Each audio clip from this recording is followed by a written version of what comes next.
I think I got that job because they wanted someone with a car. Do you have a car at this point? No, I didn't have a car, but I still applied. Which year was this? I know it was a contract, but which year was this? Yeah, 2009. So 15,000. It was a lot back then in 2009. Before you got your cybersecurity job, you've already done 4 years. It's going to be difficult to understand what happens in the job if you don't have technical background.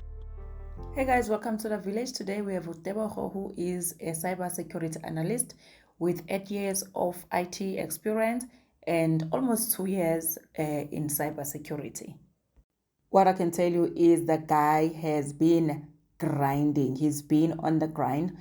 Please consider subscribing to this channel if you haven't already. Now let's welcome Tebogo. Hi Tebogo, how are you? Hi Boni, I'm doing good. Thank you for having me on your channel. This is one of the most requested videos, cybersecurity. I don't know, maybe it's because I've published the pay slips. People are more focused on the salaries, you know, and this is why it's important to have this conversation with you, because some people think maybe we don't want them to enter the industry when we say, like, you know, you need certain things. So take us through the year where you finished matric at Tebogo. What was your plan? Like, what did you want to do after matric? Okay. All right. In high school, it was weird enough. I didn't know anything about cybersecurity, or I was not even interested in IT.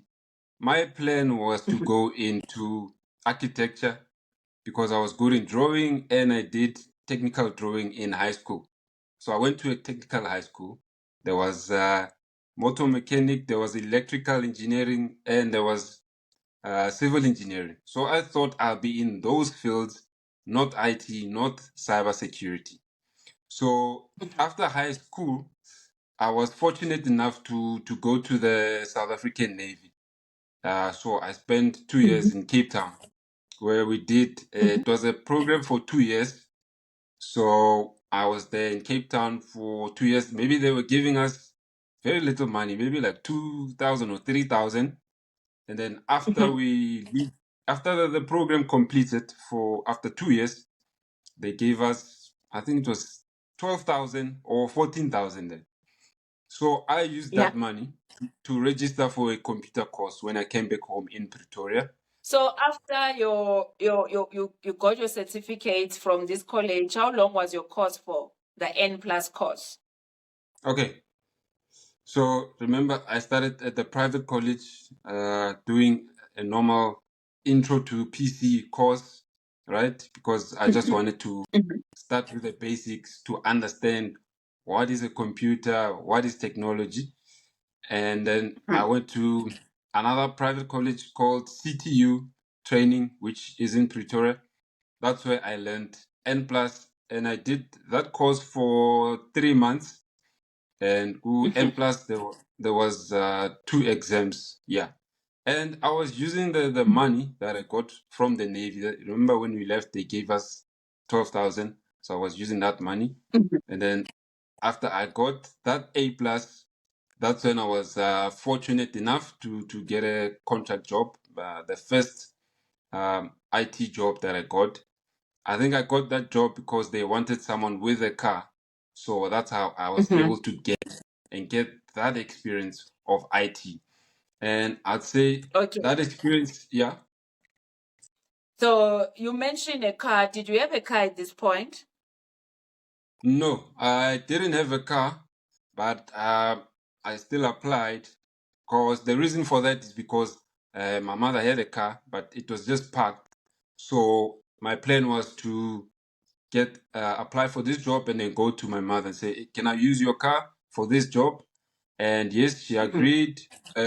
And that's how I was able to get into the IT industry. I think the main thing they hired me for was because of the car, not necessarily because the A+. They just saw that, okay, this guy can help us to move around. He can move around easily. He's mobile, so that was an advantage more than the A+ itself. Okay. Yeah. I'm glad Yeah. that you mentioned this because I see this all the time. People talk to me about it that in most cases they struggle to get the entry level jobs in IT, like the IT technician jobs because they don't have cars and those jobs, the pay is very low. Do you still remember how much you were earning? Yes, the job was paying, I think it was paying 15,000, but they also pay you car allowance, they give you cell phone allowance, and if you work overtime, you also get some pay as well. So it was a good paying job. So I would get in a month maybe 20,000 or 21,000, and that's like your first entry level job. But it was a contract though, so I only worked there for like 9 months, and then after that Okay. 9 months, you were asking your question? No, I didn't get the basic pay was 15,000, you said. Yes, 15,000 Yo, that's a lot. without, Which year was this? I know it was a yeah, contract, but which year was this? yeah, 2009. So 15,000. It was a lot back then in 2009. 2009. No, you were Yeah, rolling in money. but it was a contract, so I only enjoyed that for a few months, 9 months, and then it was done. So after that 9 months, I stayed maybe few months, 2 months, 3 months. I was able to get a learnership. I found a learnership. So I was always on the internet searching for jobs and careers. So I was able to find this learnership from a logistics company, and then I applied, and then they were able to offer me an opportunity. So they took me. It was for 12 months, and in that 12 months, Mm-hmm. uh, you spend some months in the office, and then you spend maybe 3 months in the classroom learning, because they also gave us an opportunity to learn N plus, some Microsoft certifications. So that learnership was paying us very little. Maybe I think it was 5,000, but at least you Mm-hmm. were getting education at the same time. So when that learnership, by the way, in that learnership, we were doing help desk. For those who don't know what help desk is, we are like the first people that you contact when you have an IT problem. So if you can't log in Okay. on your PC, you forgot your password, so you phone people like help desk to say, hey, I can't log in. So that's what I was doing for those months, and then after that, learnership ended for 12 months. They took, I think, one or two, but one or two learners, but I was one of the unfortunate ones. And then after that learnership ended, I registered at UNISA, and the only reason for that is because during that learnership I met someone who was a business analyst, and then this guy, he was driving a nice car, and then I asked him, what do you do, what is your job? And then he said he's a business analyst. Then I was like, okay, how do you become a business analyst? He said you need to study a business informatics degree. I was like, okay, then I need to go and study that. So when that learnership ended, I went to UNISA. I registered for a degree in business analyst, and while I was while I was studying, sorry, at UNISA, UNISA gave us an opportunity to like work. So UNISA gives students an opportunity to gain experience. So you can work for 12 months. So I was one of the fortunate students to have that chance to work, and I was working in the admin department. And then Yes. what? So at that point, you are working at UNISA. You got an opportunity while you are studying. And Yes. what happens next?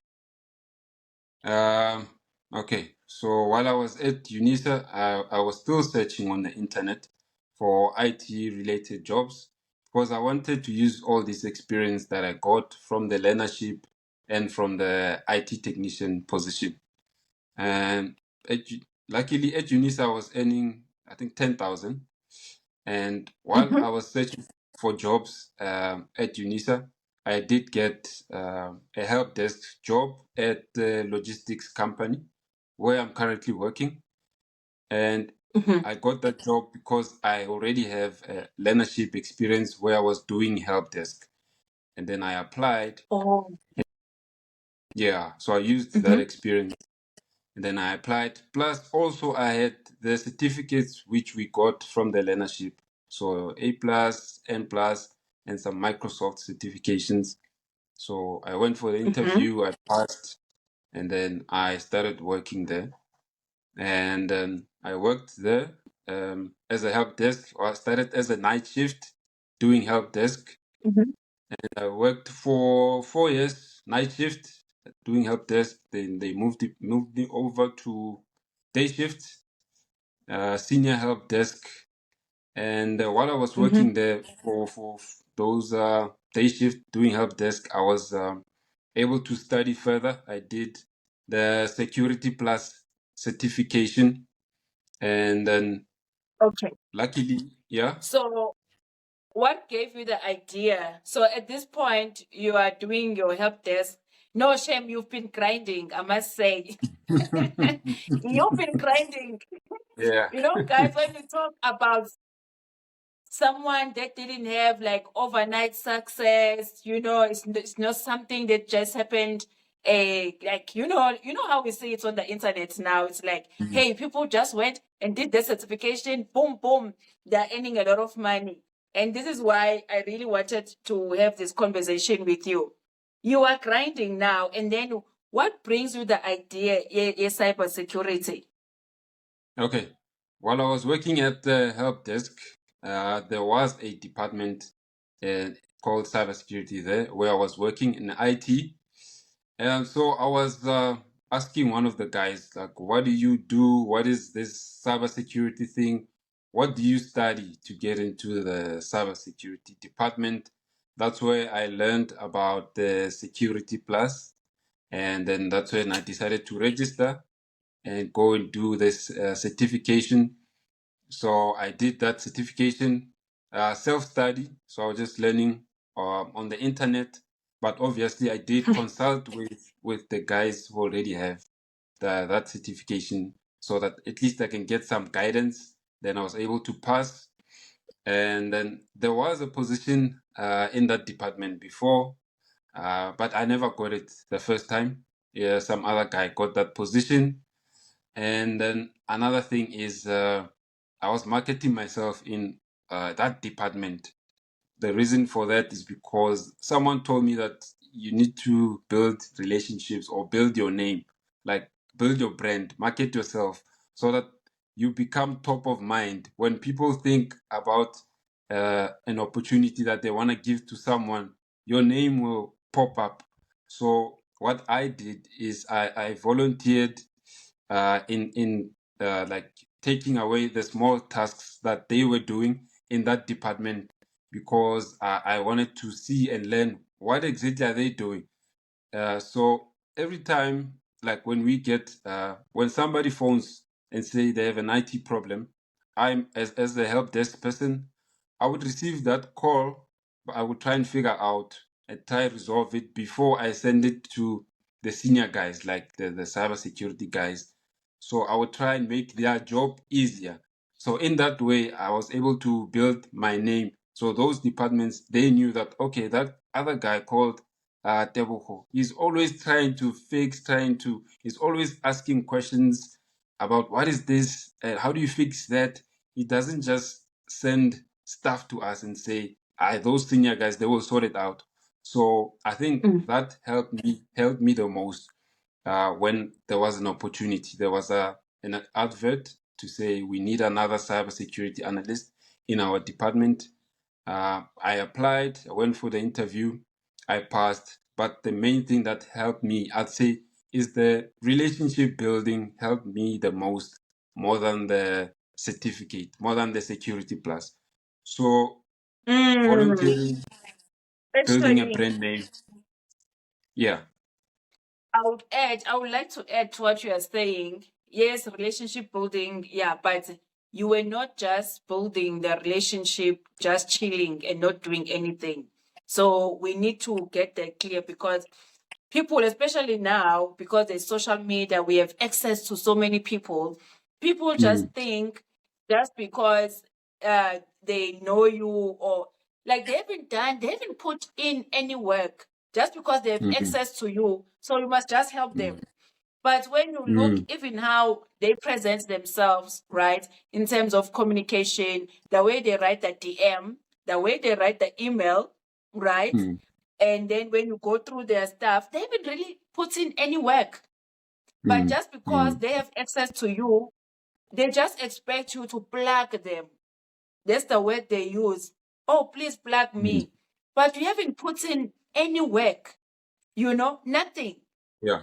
So Yeah. I'm so glad that you brought this up. Guys, please don't forget to like and share this video. Sometimes I forget that this is a YouTube video. And leave any questions that you might have for Tebogo. I know he's on fire and you are learning a lot from him already. So Tebogo, just to summarize everything, you were at this company before you got your cybersecurity job. You've already done 4 years. Was it 4 years or 5 years? Yeah. So 4 years 4 years. Yeah. 4 years I worked at this company. night shift, and then I moved over to day shift, where I worked for a year, and then I moved to cybersecurity. So it's like 5 years before.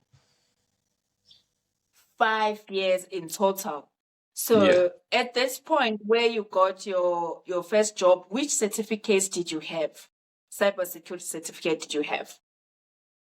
So the first cybersecurity certificate is the Security Plus that I got, and yeah, then once I got So that's the one. that's the one that opened the doors for me.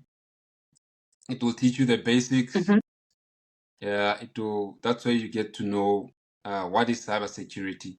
So someone who's new, I would recommend that they would have to start there, or even Network Plus. It will give you the basics of networking, because cybersecurity, it depends a lot on networking stuff. So studying at networking might be a good idea, especially for people who want to be technical, because in cybersecurity, it's not all about being technical and trying to hack. There are other things which are administrative. There are people who we call GRC, that is governance, risk, and compliance. So they deal with the admin side of cybersecurity. They are not very technical people. So they deal with the policies, of what is cybersecurity. And then maybe you have to read up on the law, something called the POPI Act in South Africa. It governs cybersecurity. You'll have to study things like that. So it's if you want to get into the field, you don't have to do hacking and everything. You can do other things as well. Okay. So, am I correct to think like someone who did LLB? Because guys, we know a lot of people who did LLB, they really struggle, right? With finding themselves some jobs or even some training. So can those people branch into that? You know what you just mentioned now? Yes, definitely. They have some knowledge of the law, so already they are in an advantage. So definitely, we do have some people who come from that background, from the legal background in cybersecurity. There's a lot of things happening when it comes to data. Companies, you know what they say, data is like the lifeline of the company. So when companies take Right. your data, they need to follow the laws in terms of how they work and process that data. They cannot take that data and just do whatever they want with it. So guys who come from LLB background, that's where they come in to ensure that all the compliances are followed. Okay. And also, I've interviewed one young lady, Uyotando. She is a cybersecurity consultant. So she doesn't have IT background. She comes straight from chemical engineering. Guys, I'm going to link a video in the description box if you'd like to see it.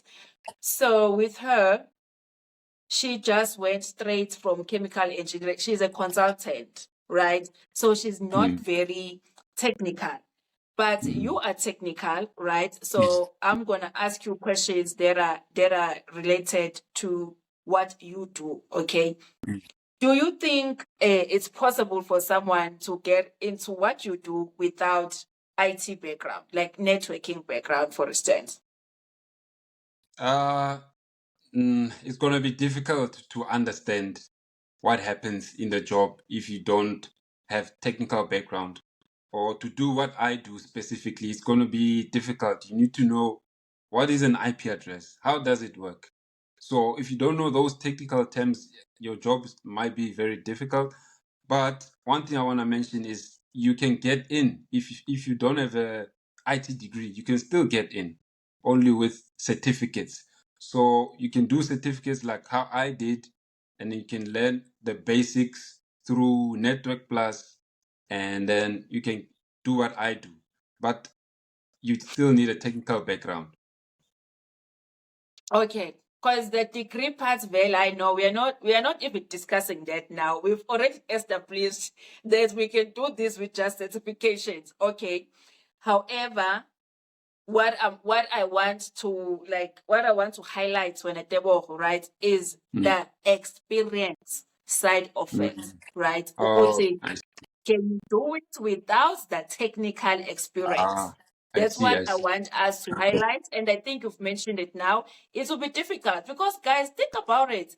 Even the tech recruiter that I interviewed recently, he did mention that, guys, think about it. If you work in cybersecurity and the bank gets hacked, how many millions of dollars, not even rands, are they losing per minute? And when you don't have any IT background, it's going to be difficult. Yeah, so what the IT experience, what it does, it gives you the background, it gives you the knowledge of the infrastructure. So cybersecurity, we protect IT infrastructure. So working in IT, you work with the IT infrastructure. And then when you go into cybersecurity, you know how to protect all that infrastructure because you've worked with it before. So if you've never worked with it, how are you gonna protect it like effectively? You're gonna have gaps here and there. You're gonna struggle to protect it like effectively because you've never really worked with it. You can't protect what you don't really know. You know what I'm saying? So it gives you that advantage when you come from IT background. Guys, in simple terms, you can't be a school principal while you've never taught in a school. Like, let's just put it that way. Like, have you seen a school principal who've never been a teacher? I think that's a good example. Yeah. We are not gatekeeping, guys. Like, we're not gatekeeping anything. We are not trying to be negative, but we are trying to give you the right information so that you don't waste your time and resources and money. I know a lot of people, I just want us to get to that now. Let me save this. So on this topic, if we just summarize everything, if it's non-technical, yes, you don't need IT support, right? Is that correct? Yes, that's correct. Yes. Okay. But most people want to get to the technical side of it. I think when they think about cybersecurity, and I blame myself as well for publishing the salaries, most people now, they want to get to the space, the technical side of it, what you do. And guys, I've said this over and over. People that I've spoken to who are in cybersecurity, we've had Ray. Ray has been here. He went through the same process as Tebogo. Yeah, right. Experience will give you that advantage. Yeah. Did you face any difficulties throughout your career? I know your journey was not smooth. No, before we get there, what happened to your UNISA qualification? Did you finish it? What happened there? I never finished it. I think the reason for that is because I went for that qualifications for the wrong reasons. Remember, during the learnership, I saw someone was driving a nice car, and then I asked them, "What do you do?" Then they told me they are a business analyst, and then I asked them, "What did you study?" Then they told me business informatics. Then I went to study business informatics with UNISA because I saw someone driving a nice car, but I never finished because it was never something that I wanted. I went for the wrong reasons. So I would say if you just want to go into this career just for the money, it's going to be challenging because you might not enjoy it. You might not finish the process. It might get a bit difficult for you. So yeah, you must be motivated by more than just money. Okay. So, did you face any which difficulties did you face as someone who didn't have a IT degree, like throughout your career? Which difficulties can you highlight for us? Okay, so not having a degree, I'd say it might take a bit longer to get into that cybersecurity field because you have to start at the bottom, work your way up to prove yourself, and then someone who has a degree, they might just come and get maybe an internship, and then they might get there quicker. But for someone like me who didn't have a degree, so I had to go through a longer route to get there. I think that was one of those challenges. Yeah. Okay. But because I know, Shem, there will be people who are doing their IT degrees, their computer science. And also, I think for them, there might be an advantage, as you are mentioning, an internship, right? Some of them, they might get into a graduate program, So that's where the difference comes. But for someone who hasn't had the opportunity to do the degree, do you and they love cybersecurity, so do you recommend they start at the bottom? Yeah. If you don't have a degree, definitely start at the bottom so that you can learn the basics, the background, and then work your way up to get to a level. When you get to the top, all that knowledge that you acquired while you were working your way up, it's gonna come in handy. It's gonna help you. You will understand way better. You won't struggle, unlike someone who's never learned all the basics. You're always gonna use that knowledge that you got when you started. It never goes away. Recently I received a payslip of a senior networking something, right? So someone who's in networking, right? And they are now transitioning to cybersecurity. I think, yeah, they are now in cybersecurity, but it's still like early days for them. I think it's just few months. And they told me they have a IT degree, right? They have a degree, but he said it was difficult still for him to climb up. I think he has like 8 years of experience, 8 or 9 years of IT background.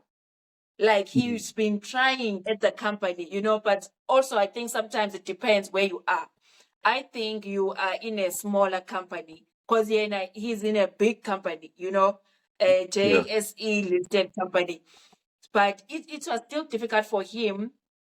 Actually, it was difficult for him to move from IT support to networking.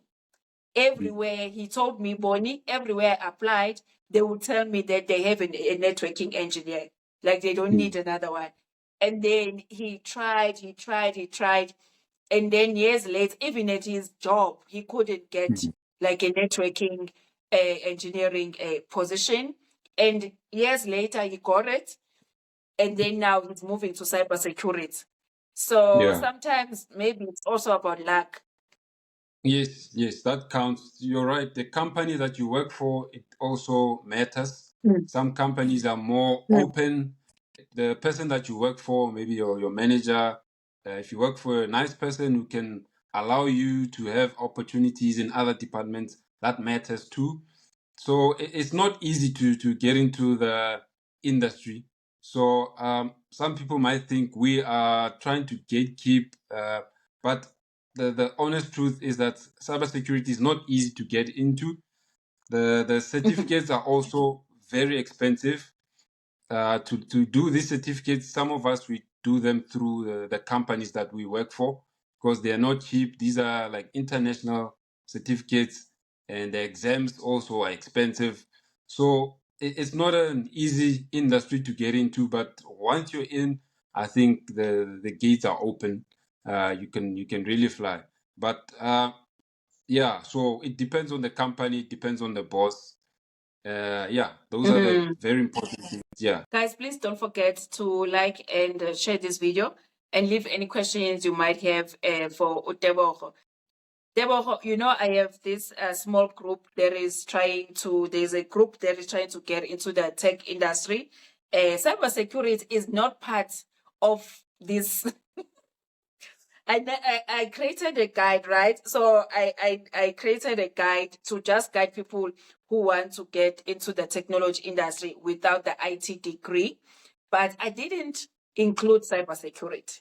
You know, I had to be honest with them. I know a lot of people are trying to get to the cybersecurity industry, but I had to be honest with them, tell them, guys, you need IT background. Like, I can't lie to you and say, just go and do certifications and things will be fine.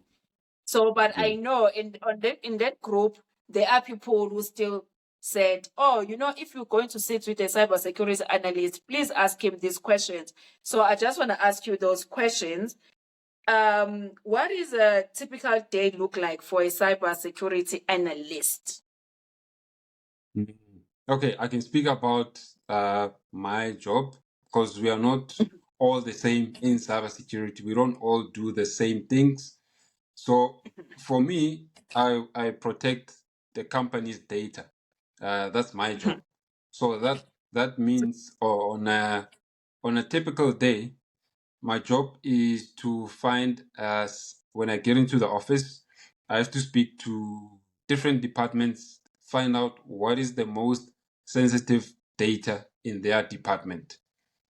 Number two, I have to do training sessions with the employees, train them on how to protect the company data. That training, so I have to conduct security questionnaires, where sometimes I even do videos.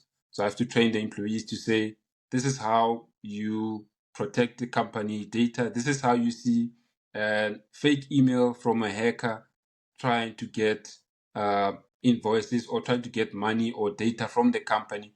So on a daily basis, when I come in the morning, it's emails to go through to find out, are there any alerts that I might have missed, that alerts inform us when somebody's trying to like steal data, or when somebody tries to transfer sensitive data. Then I go through those emails, and then meetings, obviously, with different departments, meetings with users, with employees, to find out, guys, is there anything that we are not looking at, that we are not supposed to look at, or that we are supposed to look at? Are we missing something as the cybersecurity department? Is there something that we are not seeing that you as employees are seeing that we need to watch out for? Remember, we are not, as cybersecurity, we work hand in hand with the employees. So we depend a lot on them for us to be effective in our job. So it's a collaboration with the employees, with the bosses, the executives. So I speak, so you have to communicate, you have to be a person who wants to talk to people. So I talk with people on a daily basis. I do lots of research and studying. And I do tickets. We have something called a ticketing system.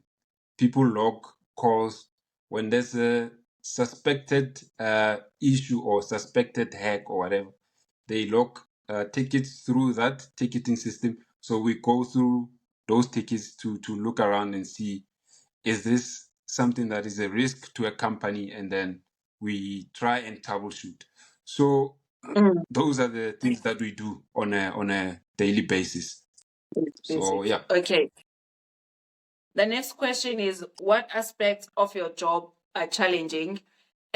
Before you answer, I heard that in cybersecurity, you guys don't sleep. So if you are someone who loves to sleep, don't do it. Is that true? Yes and no. So when it's quiet, when there's nothing happening, you do sleep. But yes, when there's an issue because hackers do not sleep, you always must be on standby. So if you're someone who doesn't like being on standby, then this field might not be for you because they might call you anytime. So while I'm speaking to you right now, I might get a call to say, can you please have a look at this? Then I might have to stop this interview and log into my PC and figure out what's happening. So your laptop must be with you all the time. Your phone must be with you all the time because you might get a call anytime. We do sleep, but when there's an issue, you need to be available. But if you're a person who wants to work just from Monday to Friday and then on weekends switch off, then this is not the field for you because you need to be available. You know, I'm thinking because my phone is always on silent. Then you can't be in the cybersecurity. Yeah, no, you can't be. And guys, I love my sleep. I love my sleep. There's a friend of mine, I've even made a TikTok video about this. There's a friend of mine who send me prayers and say, no, you need to pray at 12. I'm like, girl, no. I don't want to interrupt myself. If I pray at 9 p.m. I would never wake up at 12 to pray. I would never wake up at 3 to pray. Like, there is no way. Besides the sleeping part and being on standby, we get that. But what other aspects of your jobs do you find challenging? I think that an important thing that I need to mention is not being able to get answers when you want them. There's no, like, your colleagues don't do like a hand holding. There's no one who sits there and shows you what you need to do. So I had to figure a lot of things out by myself on the internet. And so when the clients want things from you, sometimes you have to make up stories because you want to go and research and find out how you can help them. So people think you know everything because you work in cybersecurity, but that's not the case. Sometimes you have to be a person who's willing to learn or study and research. If you're not a person who doesn't like studying, then it's going to be challenging for you because a lot of the answers are going to be demanded from you. And then so I think that's one of the challenges that I had to learn. I had to learn to be a self starter, so somebody who depends on me a lot. Okay. How important are certifications like your CompTIA plus, Security Plus, HET, CEH,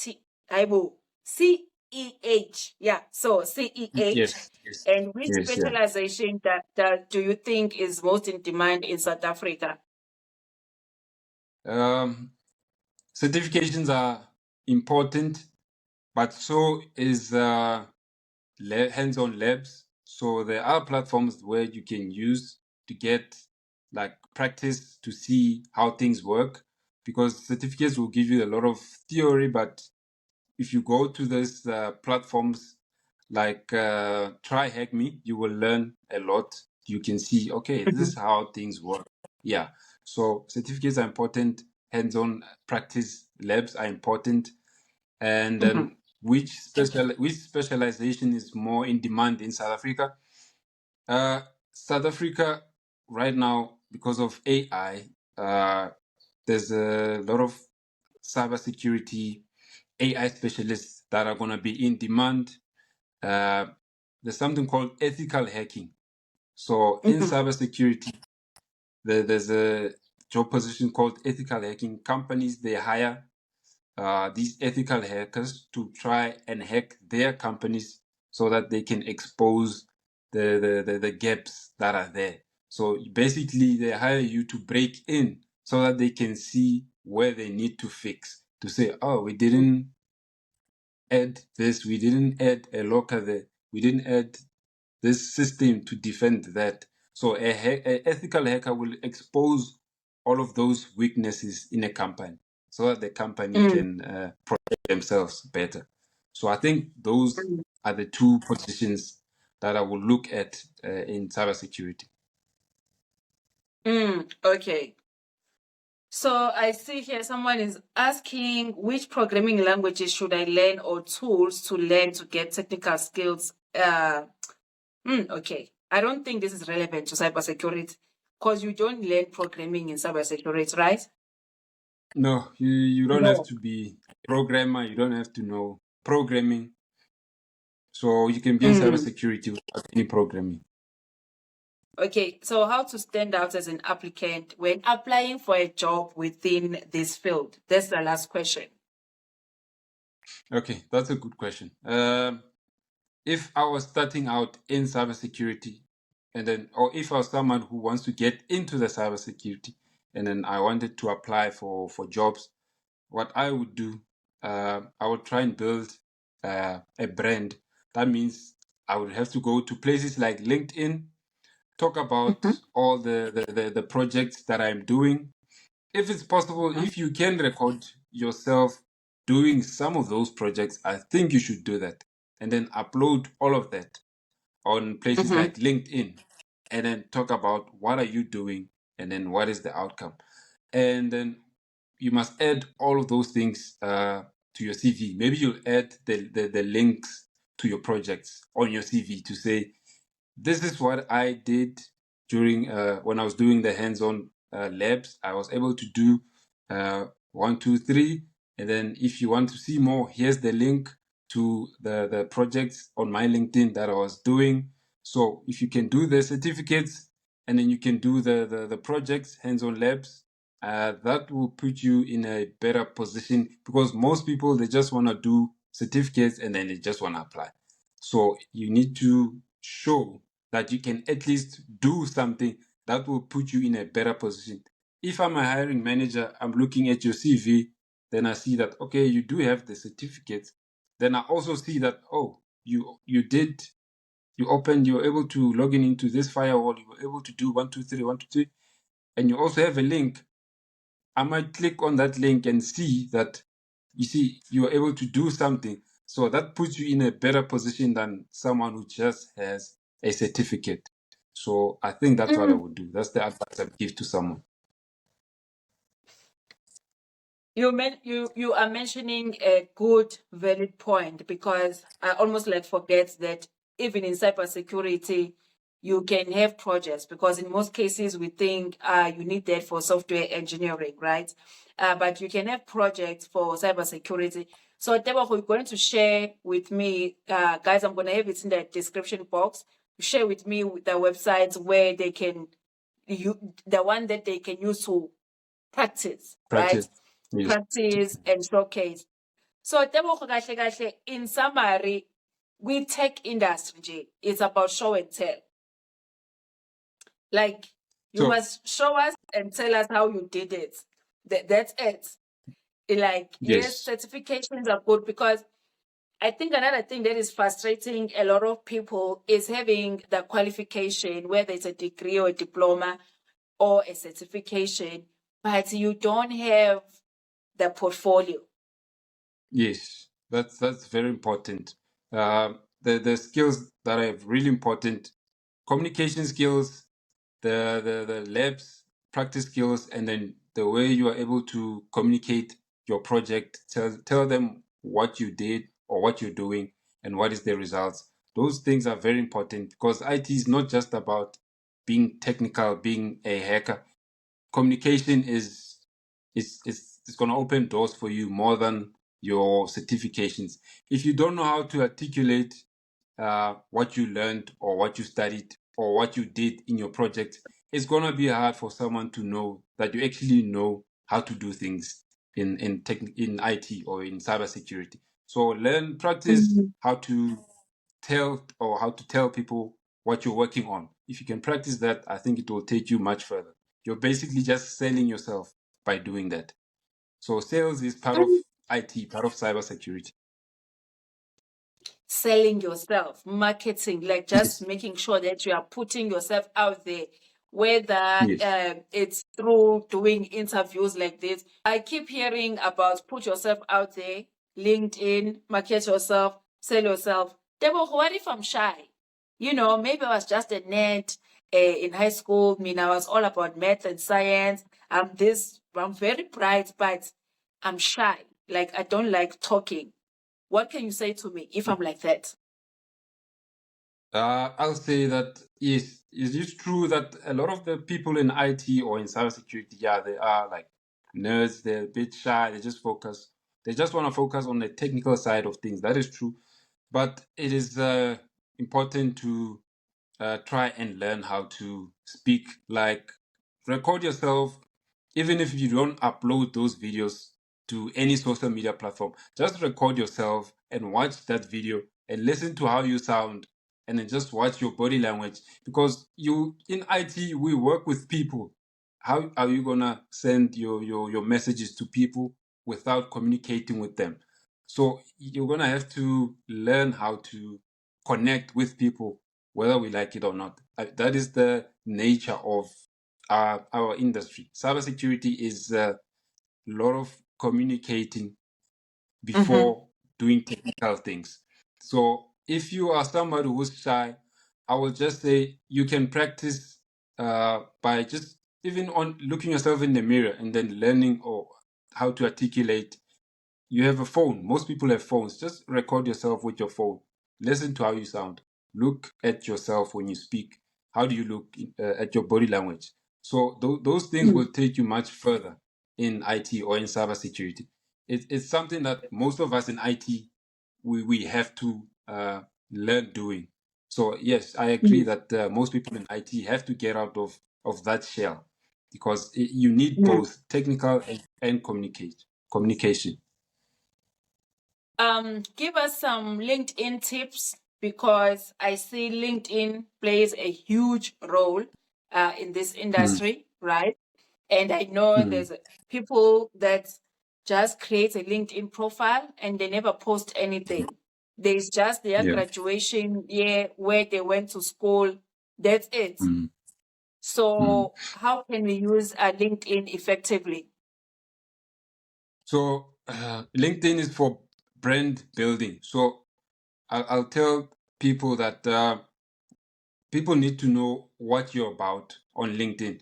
So even clicking like on things that are interesting to you, commenting on things that are interesting to you, posting maybe something that you read about that is interesting to you, that is good, because you're building a profile. So LinkedIn is more of a sales portal. You need to use all of these social media platforms. Even if you're not a social media or a content creator, you can still just type or text. You don't have to record videos where you have to speak, but just creating a profile where you are visible. You need to be visible. Create a profile on social media or online, where you contribute when somebody posts something that is interesting regarding your industry.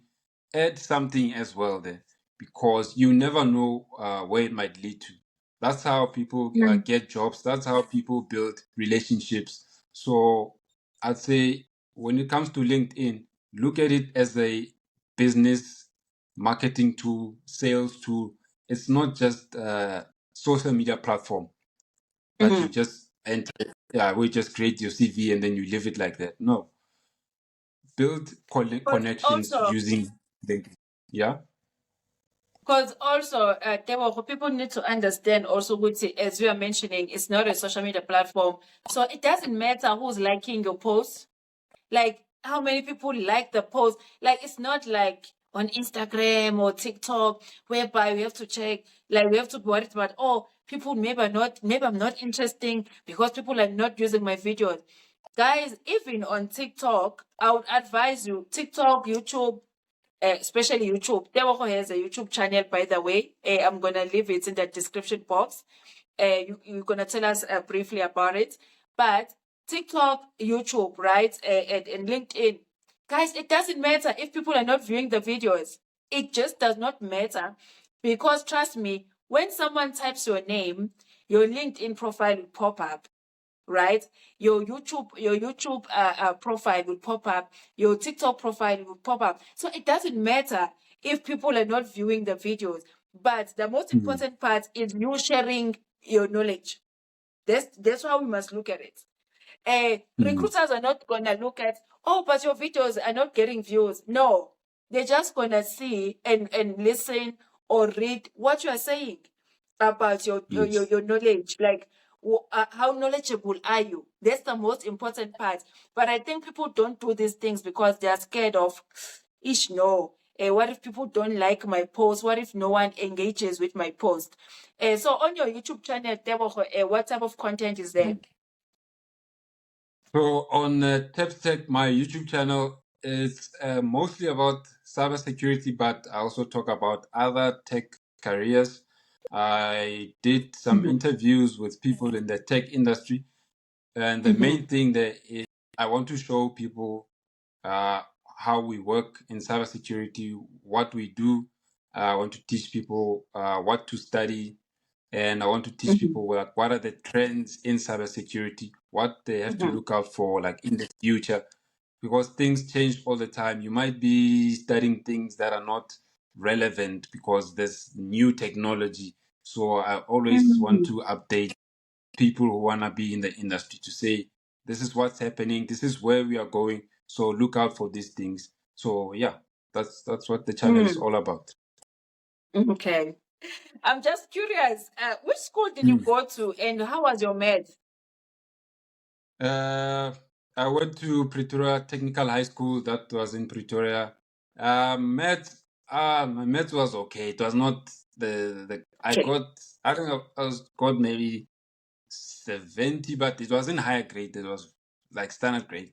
So it was, my math was just okay. Yeah, you don't need to be a genius in maths to be in tech or in cybersecurity. You just have to be a person who's willing to apply yourself and learn, and then you can get into the industry. Okay. Tebogo, which year did you do your matric? Yeah, you're exposing myself. So 2006. Yeah. Okay. 2006. Yeah.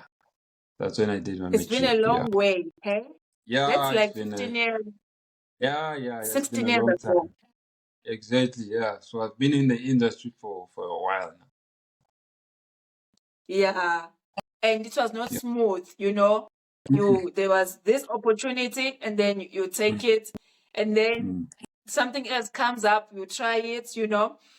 And also, I just think what contributed to your journey being longer is because of the decade. There's something that my friend and I call a decade. Sometimes things are not going smoothly or faster because of the decade we're born in.